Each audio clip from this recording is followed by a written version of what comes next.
व्यासपीठावर उपस्थित सर्व मान्यवर, सर्व गुरुजन वर्ग व माझ्या मित्रमैत्रिणींनो, सर्वांना माझा नमस्कार.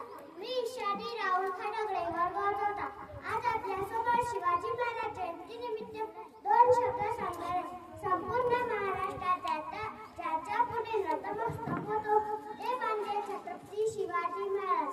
आज मी त्यांच्या नावाचा अर्थ सांगणार आहे. च म्हणजे छत्ती शक्तीचा बळ असणारे, त्र म्हणजे त्रस्त भोगाला त्रस्त करणार, व म्हणजे परत न फिरणारे, ती म्हणजे तिन्ही जगात जाणारे, वा म्हणजे शी म्हणजे शिस्तप्रिय, वा म्हणजे वाणिज्य असणार, जी म्हणजे जिजाऊचे पुत्र, म म्हणजे महाराष्ट्राची शान, हा म्हणजे हार न मानणारे, रा म्हणजे राजाचे हितचिंतक, ज म्हणजे जनतेचा राजा.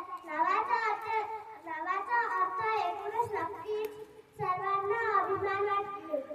अशा या रेखेच्या